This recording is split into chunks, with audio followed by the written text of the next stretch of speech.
Hello friends. तो आज इस वीडियो में हम लोग फरवरी महीने का बचा हुआ करंट अफेयर्स डिस्कस करेंगे और जितने भी इम्पोर्टेंट पॉइंट हैं जो रह गए थे पिछले वीडियो में तो वो आज पूरे कंप्लीट करेंगे और इसके साथ ही फरवरी महीने का करंट पूरा हो जाएगा। मार्च महीने के जो 2 वीक के करंट अफेयर्स हैं वो मैं अपलोड कर चुका हूँ। तो आप लोगों ने आई होप वो सारा कुछ देख लिया होगा और इतना बहुत है आरओ की परीक्षा के लिए जो 8 अप्रैल को होनी है। अब तक उसका एडमिट कार्ड नहीं आया है, फिर भी वो परीक्षा 90% 8 अप्रैल को ही होनी है। तो आप लोग अपनी तैयारियों में कोई भी कमी मत लाइएगा और फुल कंसंट्रेशन के साथ पढ़ते रहिए। ये मत रखिए दिमाग में कि टेस्ट पेपर पोस्टपोन हो सकता है। ऐसा कुछ नहीं होगा, इस बार होगा ही होगा एग्जाम 8 अप्रैल को। ठीक है। तो अब तक जिन लोगों ने भी मेरे चैनल को सब्सक्राइब नहीं किया है तो प्लीज़ मेरे चैनल को सब्सक्राइब करना मत भूलिएगा और जब भी आप मेरे चैनल को सब्सक्राइब करिए तो बेल आइकन जरूर दबाइएगा। ओके, तो चलिए ये वीडियो स्टार्ट करते हैं और इस वीडियो के साथ में ही अपन ऑलमोस्ट जितना भी हमको करंट पढ़ना था वो हो जाएगा और इसके आगे मैं करंट का कोई भी वीडियो अपलोड शायद नहीं करूँगा। ठीक है, क्योंकि सब कुछ डिस्कस कर लिया हमने। ओके, तो ये कुछ योजनाएं हैं जो फरवरी महीने में हुई थी। तो सबसे पहले देखेंगे 8 मार्च 2018 को किस राज्य की सरकार द्वारा अस्मिता योजना का शुभारंभ किया जाएगा। तो ये महाराष्ट्र सरकार ने अस्मिता योजना का शुभारंभ कर रही 8 मार्च को। ये ऑलरेडी मैं बता चुका हूँ एक वीडियो में। काफ़ी इंपॉर्टेंट है ये, काफ़ी ज़्यादा चांसेस है पूछे जाने की। और इस योजना में होगा क्या कि जो महाराष्ट्र है उसकी छात्राओं तथा ग्रामीण क्षेत्र की महिलाओं को सस्ती दरों पर सैनिटरी नैपकिन उपलब्ध कराए जाएंगे। ओके, तो ये अस्मिता योजना है, आप याद रखिएगा। इसके बाद आर्थिक मामलों पर मंत्रिमंडलीय समिति CCEA। ओके, इसने जो है किस राज्य में सिलक्यारा बेंद और बारकोड टनल के निर्माण को मंजूरी दी है। ओके, तो ये जो है cabinet committee of economic affairs है, इसने उत्तराखंड के अंदर इस टनल को बनाने के लिए मंजूरी दी है। कौन सी टनल है ये? Silkyara Bend to Barkot tunnel. और इसकी लंबाई कितनी होगी? 4.53 किलोमीटर की लंबाई होने वाली इस टनल की और 2 लेन टनल होगी ये। ठीक है, ओके, आगे देखते हैं। किस राज्य में हाल ही में अंत्योदय आहार योजना शुरू की गई है? तो ये हुआ है हरियाणा में। हरियाणा के अंदर ये एक कैंटीन है, जैसे तमिलनाडु में अम्मा कैंटीन चलती है, जयललिता ने स्टार्ट कराई थी, ऐसे ही हरियाणा के अंदर ये कैंटीन स्टार्ट करी गई है। ओके, तो यहाँ पर सब्सिडाइज रेट में फूड मिलेगा, कुछ 10 रुपए 12 रुपए में पूरी थाली मिल जाएगी। और वो जो लंच का जो पैकेट होगा वो कुछ 730 ग्राम का होगा। उसमें चपाती होगी, दाल होगी, चावल होगी, है ना, एक सब्जी होगी, है ना, रायता होगा और गुड़ होगा। तो ये सारी चीज़ें इसके अंदर होंगी बहुत ही सब्सिडाइज रेट में। अंत्योदय आहार योजना कहाँ से है? ये हरियाणा से। ओके, अल्पसंख्यकों के लिए अंतर्राष्ट्रीय स्तर का पहला शैक्षणिक संस्थान कहाँ पर स्थापित किया जाएगा? तो इसका आंसर है अलवर में, ये पहला है। टोटल 5 प्रस्तावित हैं, यूपी में है, महाराष्ट्र में है, इसके गुवाहाटी में बनाया जाएगा। तो पहला जो हो रहा है वो अलवर में स्थापित हो रहा है, अल्पसंख्यकों के लिए पहला अंतर्राष्ट्रीय स्तर का शैक्षणिक संस्थान। ओके, प्रधानमंत्री उज्ज्वला योजना के लक्ष्य को बढ़ाकर कितना कर दिया गया है? ये काफी इंपॉर्टेंट क्वेश्चन है, इस साल के बजट में ये चेंज हुआ था। तो पहले 5 करोड़ था, उसको बढ़ाकर 8 करोड़ कर दिया गया। ये पूछा जा सकता है, काफी चांसेस इसके पूछे जाने के एग्जाम में। इसके बाद डॉक्टर श्यामा प्रसाद मुखर्जी दुर्घटना सहायता योजना किस राज्य में लागू की गई है?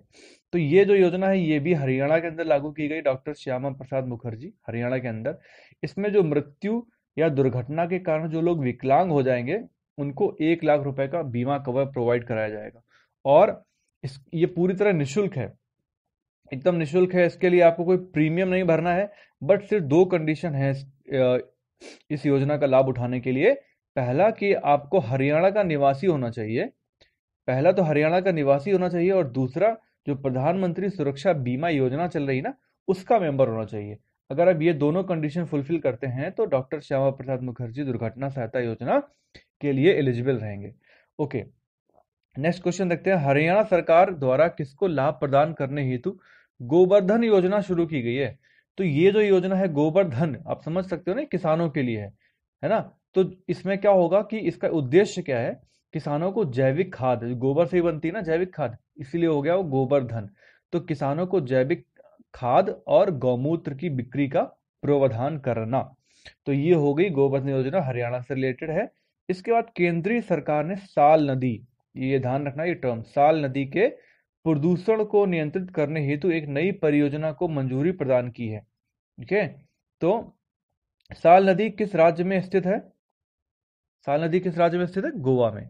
ठीक है, साल नदी गोवा में स्थित है। ये काफी इंपॉर्टेंट क्वेश्चन। अच्छा, गोवा की एक बहुत इंपॉर्टेंट नदी है, आप प्लीज मुझे उसका नाम बताइए, जिसके लिए कर्नाटक सरकार के साथ उसका विवाद चल रहा है। ठीक है, आप कमेंट में मुझे लिख के बताइएगा वो कौन सी नदी है, मैंने किसी एक वीडियो में बताया भी है उसके बारे में। ठीक है, इसके बाद हाल ही में नोएडा स्थित किस भारतीय प्रौद्योगिकी संस्थान के आउटरीच सेंटर में रिमोट सेंसिंग, देखो रिमोट सेंसिंग और भौगोलिक सूचना प्रणाली जीआईएस आधारित सतत शहरी नियोजन पर एकेडमिक नेटवर्क कोर्स पर पहले वैश्विक पहल का उद्घाटन कहाँ किया गया है? देखो लैंग्वेज बहुत कठिन हो गई है, आपको आसान वे में समझा देता हूँ कि ये हो क्या रहा है। आईआईटी कानपुर का एक नोएडा में एक आउटरीच सेंटर है, मतलब वहाँ पे जो लोग पढ़ेंगे तो उनको डिग्री जो जैसे होगी सब आईआईटी कानपुर से मिलेगी, पर वो पढ़ेंगे नोएडा के अंदर, वो तो हो गया आउटरीच सेंटर।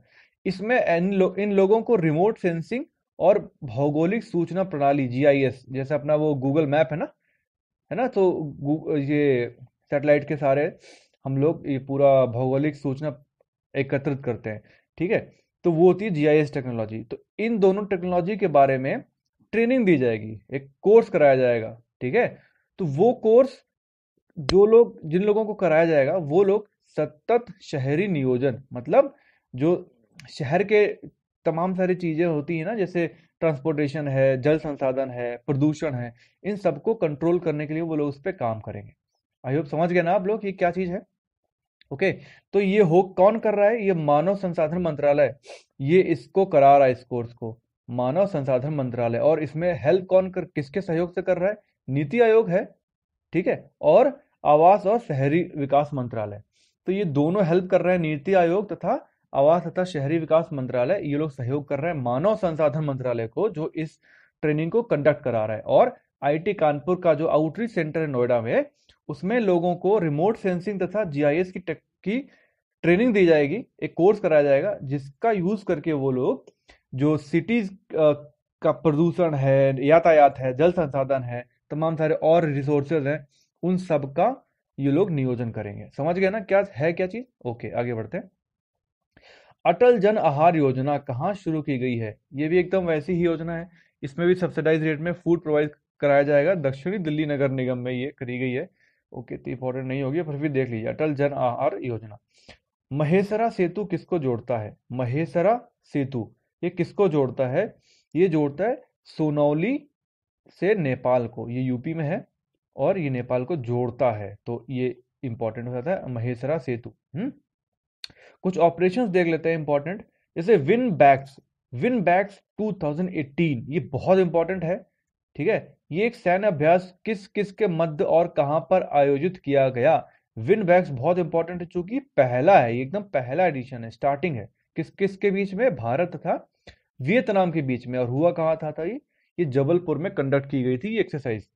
ओके, तो इसे याद रखिएगा जरूर, काफी ज्यादा चांसेस है पूछे जाने के। Vinbax 2018, India and Vietnam. Vajra Prahar 2018, ये किन देशों के मध्य संयुक्त सैन्य अभ्यास है? ओके, तो ये इंपॉर्टेंट है, भारत और अमेरिका के बीच में वज्र प्रहार। ठीक है, अभी कुछ आयोग उनका गठन किया गया था, आयोग समिति, वो देख लेते हैं क्या है। एक विनयशील ओबेरॉय समिति का गठन किस उद्देश्य से किया गया है? ओके, तो ये जो विनयशील ओबेरॉय समिति है, इसका गठन किया गया है सशस्त्र बलों के आधुनिकीकरण के लिए पूंजी अधिग्रहण परियोजनाओं की निगरानी एवं शीघ्रता के लिए। जो हमारे सशस्त्र बल हैं, इनका आधुनिकीकरण किया जाना है, मॉडर्नाइजेशन किया जाना है, तो उसके लिए जो पैसा हुआ है, जो परियोजना चल रही है, तो उन सब की निगरानी करी जाएगी, उसके लिए जो पैसा दिया गया है और कैसे इस प्रोसेस को फास्ट किया जाए, उसके लिए एक समिति बन रही है, तो उसका नाम है विनयशील ओबेरॉय समिति। ठीक है, नेक्स्ट देखते हैं, किसकी अध्यक्षता में उत्तर प्रदेश उर्दू अकादमी की नई कार्यकारिणी समिति का गठन किया गया। किसकी अध्यक्षता में उत्तर प्रदेश उर्दू अकादमी की नई कार्यकारिणी समिति का गठन किया गया? प्रोफेसर आसिफा जमानी। ठीक है, यूपी से रिलेटेड है तो थोड़ा सा इंपॉर्टेंट हो सकता है, आ जाए। ओके, प्रोफेसर आसिफा जमानी। ओके, कुछ इंपॉर्टेंट सम्मेलन है वो देखिए। 15वें international life sciences and health care convention, इसको शॉर्ट बोल रहे हैं बायो एशिया। ठीक है, तो ये 15वां international life sciences and health care convention bio Asia का आयोजन कहाँ पर किया गया? ये हैदराबाद में किया गया है। सभी जो हैदराबाद सिटी है ये बायो फार्मा के लिए बहुत ही फेमस है। बहुत सारी जो फार्मेसी की कंपनीज हैं वो यहाँ पर हैं। तो इंडिया के अंदर सबसे ज़्यादा फेमस हैदराबाद है, वहीं पर इसको आयोजित किया गया बायो एशिया को। ओके, नेक्स्ट बहुत ही इंपॉर्टेंट न्यूज़ है, ये आएगी ही आएगी। अंतर्राष्ट्रीय सौर संगठन ISA इंटरनेशनल सोलर अलायंस का पहला सम्मेलन कहाँ पर आयोजित किया गया? तो ये नई दिल्ली में आयोजित किया गया 11 मार्च 2018 को। ठीक है, अब जैसे एक कोई मुझसे बोल रहा था कि सर हर महीने एक ही फैक्ट आता है, चूंकि तो करंट अफेयर्स तो ऑन गोइंग होता है ना, एक न्यूज़ आई फिर उसमें अगले महीने कुछ नया ऐड हो जाएगा, फिर उसके अगले महीने कुछ नया ऐड हो जाएगा। तो फरवरी में ये ऐसा हुआ था कि मतलब लोकेशन डिसाइड हुई, यहाँ पर होगी। तो अभी जब 11 मार्च का करंट पढ़ाऊंगा तो उसमें भी आपको बताऊंगा कि यहाँ पर आयोजित हुई है ना। तो ऐसी चीजें चलती रहती है। तो अंतर्राष्ट्रीय सौर गठबंधन का पहला सम्मेलन ऑलरेडी हो चुका है 11 मार्च को नई दिल्ली के अंदर, और इसमें संयुक्त रूप से भारत तथा फ्रांस ने इसको आयोजित किया। फ्रांस और भारत दोनों ही इस ISA के लिए बहुत मतलब मेन रोल प्ले कर रहे हैं, है ना, की रोल प्ले कर रहे हैं। और इसका इसका हेडक्वार्टर कहाँ है, मुख्यालय कहाँ है? गुरुग्राम में। तो ISA का हेडक्वार्टर कहाँ है? गुरुग्राम में। ये बहुत इंपॉर्टेंट है, ये भी पूछा जा सकता है। अब तक 55 देशों ने इस ISA के फ्रेमवर्क एग्रीमेंट पर हस्ताक्षर कर दिए हैं। ठीक है, 55 देशों ने कर दिए हैं, उसमें से 26 देशों ने उसको रेक्टिफाई भी कर दिया है। अभी क्या होता है ना, इसका एक प्रोसेस होता है। मतलब जैसे कोई एक संगठन हुआ तो उसमें पहले उसकी समिति होगी, तो कई लोग उस पर एग्रीमेंट पे साइन कर देंगे। फिर जब वो जो भी कंट्री साइन करेंगे उनकी पार्लियामेंट में उसके ऊपर डिस्कशन होता है प्रॉपर। जैसे मान लीजिए इंडिया किसी समिट में जाके कुछ हस्ताक्षर कर देती है, तो वो इसमें काउंट किया जाएगा कि इस एग्रीमेंट पे हस्ताक्षर किए। अब वो चीज रेक्टिफाई होगी अपने, उसको अमल में लाया जाएगा नहीं जाए, उसका उसका पूरा अपनी संसद में पार्लियामेंट में डिस्कशन होगा, एक बिल पेश किया जाएगा। तो जब वो पारित हो जाएगा तब उसको बोला जाएगा कि वो रेक्टिफाई कर दिया। तो अब तक 26 देश इसको रेक्टिफाई भी कर चुके हैं। ठीक है, और इसमें फ्रांस के जो राष्ट्रपति हैं वो आए थे इसमें भी, ओके, मैक्रोन। इसके अलावा यूनाइटेड नेशंस के जो महासचिव हैं, संयुक्त राष्ट्र के जो महासचिव हैं, उन्होंने भी इसमें पार्टिसिपेट किया। तो उनका नाम क्या है आप कमेंट में लिख के बताइए। मैं पिछले वीडियो में बता चुका हूँ, दोनों फ्रांस के जो राष्ट्रपति उनका नाम भी बता चुका हूँ, और संयुक्त राष्ट्र के जो महासचिव हैं उनका नाम भी बता चुका हूँ। तो आप दोनों के नाम कमेंट सेक्शन में लिखकर बताइएगा, वो भी इंपॉर्टेंट है। इसके बाद स्वच्छता पर आधारित संस्कृति महोत्सव, स्वच्छता बापू को कार्यांजलि। ठीक है, तो ये स्वच्छता पर आधारित है इसलिए मैंने इसको इंक्लूड किया है। इसका आयोजन कहाँ पर किया गया? ये वाराणसी में किया गया है। ओके, वाराणसी के जो मन मंदिर घाट और 80 घाट है वहां पर इसका आयोजन किया गया, इसलिए बहुत इंपॉर्टेंट है। PM मोदी ने भी इसमें पार्टिसिपेट किया था, है ना, उनका संसदीय क्षेत्र भी है और स्वच्छता वाले वर्ड भी इंक्लूड हो जाते हैं, तो ये क्वेश्चन अपने आप में ऑलरेडी इंपॉर्टेंट हो जाता है। तो अगर ऐसे पूछा जाए, सांस्कृतिक महोत्सव था स्वच्छता बापू को कार्यांजलि, कहाँ पर आयोजित किया गया? वाराणसी के अंदर। ठीक है, इसके बाद 32वां सूरज कुंड अंतरराष्ट्रीय शिल्प मेला, इसका आयोजन कहाँ पर किया गया? तो देखो यार, ये जो सूरज कुंड अंतरराष्ट्रीय शिल्प मेला है, ये विश्व का सबसे बड़ा शिल्प मेला होता है, सबसे बड़ा विश्व का ये शिल्प मेला है, और इसका आयोजन किया गया फरीदाबाद के अंदर। ठीक है, अब ये अपने लिए क्यों इंपॉर्टेंट है? चूंकि इसमें जो थीम स्टेट था वो था यूपी। ठीक है, योगी आदित्यनाथ ने इस मेले का उद्घाटन किया था, इसलिए हमारे लिए काफी इंपॉर्टेंट है। ठीक है, और इसका सहयोगी देश कौन था इस महोत्सव में? किर्गिस्तान। तो ये भी पूछा जा सकता है, ये भी पूछा जा सकता है। ठीक है, और ये तो पूछा जा ही सकता है। तीनों यह फैक्ट याद रखिएगा। फरीदाबाद में आयोजित किया गया था सूरज कुंड अंतरराष्ट्रीय शिल्प मेला, थीम स्टेट था यूपी और सहायक देश था किर्गिस्तान।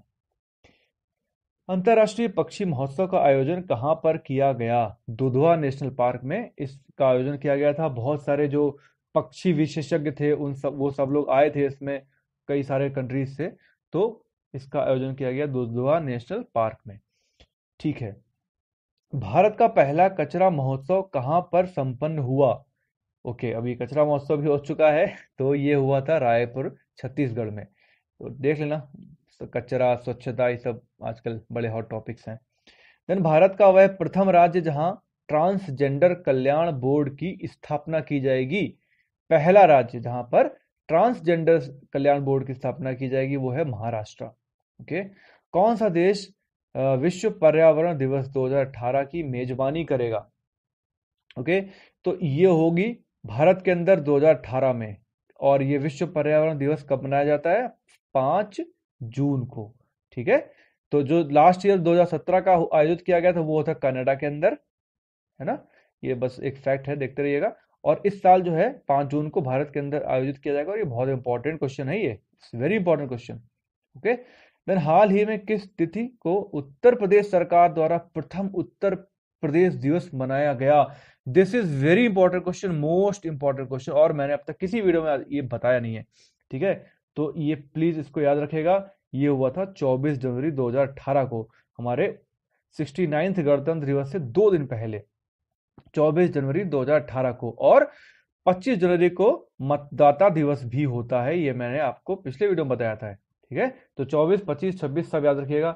24 जनवरी को उत्तर प्रदेश सरकार का पहला प्रथम उत्तर प्रदेश दिवस मनाया गया। और ये क्यों मनाया गया? 24 जनवरी को क्यों मनाया गया? क्योंकि जब देश आजाद हुआ था तो हमारा जो यूपी है, इसका नाम था यूनाइटेड प्रोविंस। ठीक है, तो 24 जनवरी को ही इसका नाम यूनाइटेड प्रोविंस से बदलकर उत्तर प्रदेश रखा गया था। ठीक है, और इसी दिन, जिस दिन ये 24 जनवरी का सेलिब्रेशन हो रहा था, इसके साथ ही लखनऊ महोत्सव स्टार्ट हुआ था।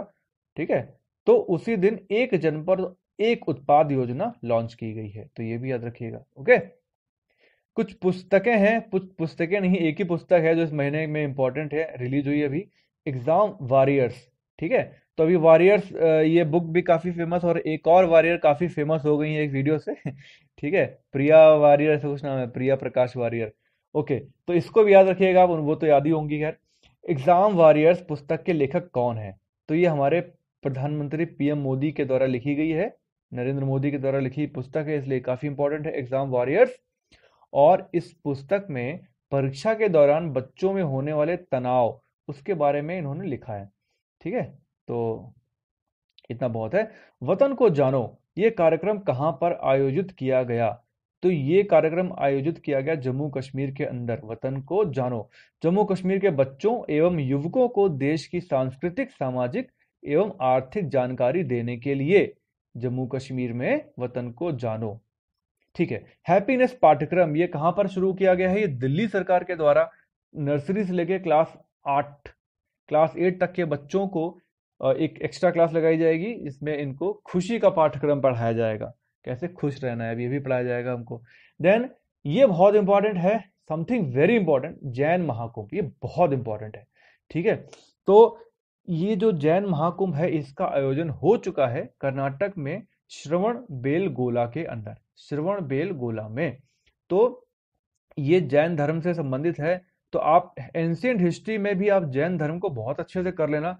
जितने भी क्वेश्चन कहीं मिलते हैं आपको, घटना चक्र भी देख लेना, जितने भी क्वेश्चन है 100% एक क्वेश्चन तो आ रहा है इससे, जैन धर्म से, किसी भी एग्जाम में। और जो कुछ क्वेश्चन श्रवण बेलगोला से रिलेटेड है ना, वो जरूर देख लेना, पक्का आएगा, मतलब मैं बोल रहा हूँ। तो इसमें है क्या, यहाँ पे ये जो कर्नाटक में एक हासन डिस्ट्रिक्ट है, वहीं पे श्रवण बेलगोला एक जगह पड़ती है विंध्यगिरी पहाड़ियों के अंदर। ठीक है, तो वहां पर भगवान बाहुबली की बहुत बड़ी मूर्ति है, सबसे बड़ी प्रतिमा है, 57 फुट 57 फुट ऊंची प्रतिमा है वो, और वो विश्व की अखंड ग्रेनाइट की सबसे बड़ी प्रतिमा है 57 फुट की। ठीक है, तो वहां पर भगवान बाहुबली का महामस्तकाभिषेक किया जाएगा। ठीक है, तो ये भगवान जो बाहुबली थे, वो जो जैन धर्म के प्रथम तीर्थंकर हैं, फर्स्ट। ठीक है, फर्स्ट तीर्थंकर है, उनका नाम बताइए कमेंट सेक्शन में लिख के। जैन धर्म के प्रथम तीर्थंकर कौन है? मैंने वीडियो में बताया है, मैंने जब जैन धर्म पढ़ा है तब भी बताया है, इंपॉर्टेंट जो क्वेश्चंस मैंने कराए थे जैन धर्म के, उसमें भी ये क्वेश्चन पूछा था और कई बार यूपी पीसीएस के एग्जाम में पूछा भी गया है। तो एक इस क्वेश्चन का आंसर दीजिएगा, जैन धर्म के प्रथम तीर्थंकर कौन थे? तो उनके ही पुत्र थे बाहुबली, उनकी 57 फुट ऊंची प्रतिमा है। तो इस प्रतिमा इनका जो है महामस्तकाभिषेक किया जाता है, इनको नहलाया जाता है दूध से, गन्ने के रस से, केसर इनकी बॉडी में लगाया जाता है और इनकी पूजा की जाती है। और इस जो ये इसका आयोजन महामस्तकाभिषेक का आयोजन 12 वर्ष में एक बार किया जाता है। 12 वर्ष में एक बार किया जाता है और 1981वीं ईस्वी से आरंभ हुआ था, अब तक लगातार चल रहा है और ये 88th आयोजन होगा, 88वां आयोजन किया जाएगा ये। ठीक है, तो इतने पॉइंट्स काफी हैं आपके लिए। जो इंपॉर्टेंट है वो याद रखिएगा, भगवान बाहुबली का महामस्तकाभिषेक किया जाता है, श्रवण बेलगोला में है। और ये श्रवण बेलगोला कहाँ पर उपस्थित है? विंध्यगिरि की पहाड़ियों के अंदर। 981 ईस्वी से स्टार्ट हुआ था और 88वां आयोजन है ये, 12 वर्ष में एक बार होता है। और 57 फुट ऊंची ग्रेनाइट की अखंड प्रतिमा है जो कि विश्व में सबसे बड़ी है। वैसे देखो, ये जो मैंने पॉइंट बताया ये एकदम प्रूव्ड नहीं है, इसमें आप शायद भी लगा सकते हो। ठीक है, ओके, मतलब सोर्स में भी शायद ही लिखा हुआ है, मतलब अप्रूव्ड नहीं है, ऐसा है। ठीक है, समझ गया ना? तो चलो, यही सारे इंपॉर्टेंट पॉइंट्स थे जो फैब्रिक करंट के रह गए थे, वो सारे हमने डिस्कस कर लिए हैं। अब आराम से आप एग्जाम की लाइक तैयारी कर ही रहे होंगे, अभी 10 दिन बचे हुए हैं। पूरा करंट अच्छे से रिवाइज कर जाइएगा, मेरे वीडियोस के पीडीएफ लेके। आई मीन मैं 100% श्योर हूँ कि 90% क्वेश्चन आपको बिल्कुल मिलेंगे। अगर आप देखो, इतना सारा मटेरियल अवेलेबल है, वही चीज़ मैं आपको बोल रहा हूँ। आप कहीं से भी एक सोर्स पकड़ो, और मुझे लगता है कि आप अगर मेरे जो मंथली वाले वीडियोस हैं और जो आर ओ के लिए मैंने 15 वीडियो अपलोड किए हैं, उतना पढ़ के जाएंगे तो आप अच्छे से उसको रिवाइज करके जाएंगे तो 80 से 85% क्वेश्चन आप करंट के तो सही कर ही लोगे। अगर 20 क्वेश्चन आते हैं तो आप 16-17 क्वेश्चन करके आओगे, देख लेना आप, सब कुछ उसी से आएगा। ठीक है, बाकी और जो भी कुछ डाला हुआ है देख लेना, सही से पढ़ लेना यार। 10 दिन है, पूरा अच्छे से झोंक दो मेहनत, अपनी इज्जती कर सकते हो, आराम से निकल जाएगा, इतना कोई टेंशन नहीं है। ठीक है, तो आई होप अब शायद कोई वीडियो एग्जाम तक नहीं डालूंगा करंट का, कुछ भी करंट का तो यार कुछ भी नहीं डालूंगा, इट्स सफिशियंट, बहुत करा दिया मैंने। अब बार बार आलतू फालतू के क्वेश्चन करने का मतलब नहीं है, मेरा टाइम भी वेस्ट होता है, आपका भी टाइम वेस्ट होगा, वो नहीं करना है मुझे। तो बस all the best for all the guys who are preparing with me. और आई होप आप अच्छा करेंगे एग्जाम में जाके। और अपन लाइक 8 अप्रैल के बाद से कुछ 15 अप्रैल के बाद तक रेस्ट लेके फिर से अपन जो है जो आगे के एग्जाम्स हैं यूपी पीसीएस के लिए, उसके लिए लगेंगे। और अपनी पढ़ाई को जहाँ से हमने छोड़ा था ना, जैसे हिस्ट्री को बीच में छोड़ रखा है, ज्योग्राफी छोड़ रखी है, तो वहीं से हम अपन चीज़ों को आगे कंटिन्यू करेंगे। और वीक अब क्या है, करंट अफेयर्स में वीकली वीकली अपलोड करूंगा, जैसे जो क्वेश्चन फॉर्मेट में करे ना, उसमें टाइम भी ही लाइक लेट भी नहीं होगा, हर वीक के एंड में आता रहेगा। और उसको क्वेश्चन के फॉर्मेट में दूंगा, तो काफ़ी मजा आएगा पढ़ने में। और इस तरीके का जो मंथली है ये भी जरूरी होता है, तो ये तो मैं अपलोड करते ही रहूँगा। चलिए, टाइम बहुत प्रीशियस है, टाइम आप लोग अच्छे से पढ़िए। Good bye, take care, all the best.